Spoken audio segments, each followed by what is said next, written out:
बिहार के 4 सीटों पर उपचुनाव हो रहे हैं, मतदान भी किए जा रहे हैं। हमारे साथ इस वक्त जनसुराज के कार्यकारी अध्यक्ष मनोज भारती हैं, हम इनसे बातचीत करेंगे। 4 सीटों पर उपचुनाव हो रहे हैं। पहली बार आपकी पार्टी चुनावी मैदान में है। कुछ महीने पहले ही पार्टी का गठन हुआ, अब चुनावी मैदान में भी उतर गए हैं, कह सकते सेमीफाइनल में। अब तक क्या स्थिति लग रही है? 4 में से कितनी सीटों पर जनसुराज बाजी मारती दिख रही है वोटिंग के अनुसार? पिछले 15 दिनों से मैं चुनाव क्षेत्रों में जा रहा हूं और अंतिम दिनों तक पहुंचते पहुंचते हमें ये पूरा विश्वास था कि हम अपना संदेश आम जनता तक पहुंचा पाए हैं और जिसने भी हमारा संदेश सुना है वो निश्चित रूप से जनसुराज को पसंद करने लगा है।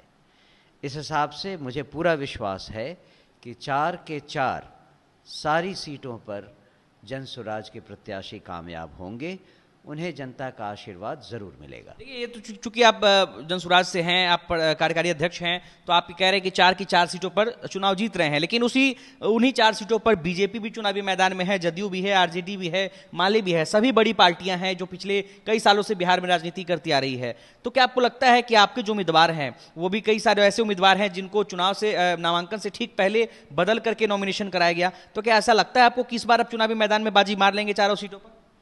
सबसे पहली बात, जनसुराज का जो प्रमुख आधार है वही इस बात को सिद्ध करता है कि हमारा प्रत्याशी कोई भी हो, उसके अगेंस्ट जो हैं वो या तो परिवारवाद के हैं या बाहुबली हैं या ऐसे लोग हैं जो कि बहुत ज़्यादा धन से रिलेटेड फैमिली के हैं, जो अपना पैसा फूंक कर चुनाव जीतते रहे हैं और चुनाव जीतकर जनता को धोखा देते रहे हैं।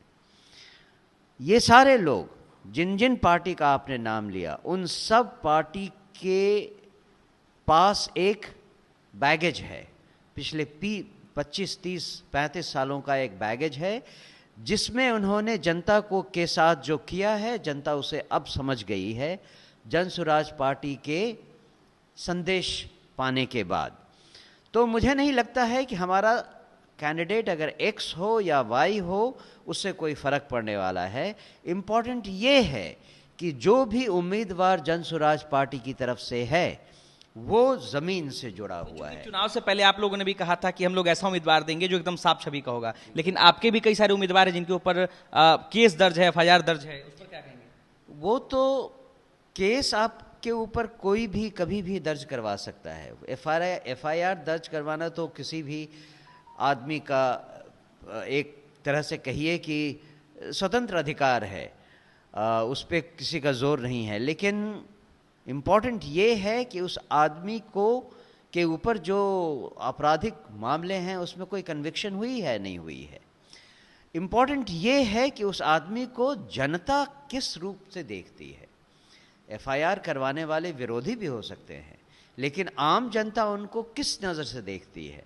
और मुझे पक्का विश्वास है कि हमारे चारों उम्मीदवार ऐसे हैं जिनको देखकर, जिनके साथ बातचीत कर, जिनके कामों को समझकर आम जनता भी ये समझती है कि वो हमारे लिए ज़्यादा उपयुक्त हैं, बशर्ते कोई और हो जिन्होंने 35-40 सालों से उनके ऊपर राज किया है और उनको हमेशा ही गलत इन्फॉर्मेशन। अंत में एक आखिरी सवाल, कौन सी ऐसी सीट है जिस पर आप सबसे ज्यादा कॉन्फिडेंट है कि ये सीट तो हम जीत ही रहे हैं, और कौन सी ऐसी सीट है जिस पर मामला थोड़ा सा गड़बड़ लग रहा है? मैं इस नाम लेना है एक सीट का? नहीं, मैं ऐसा कोई भी नाम नहीं लेना चाहता हूं, चूंकि हर जगह पे हमारा उम्मीदवार एक बहुत ही स्ट्रॉन्ग कैंडिडेट है। उसका वोट परसेंटेज चाहे आप किसी भी एनालिसिस में देखिए, वो बाकी पार्टियों से सबसे ज़्यादा निकल कर आता है। ऐसी हालत में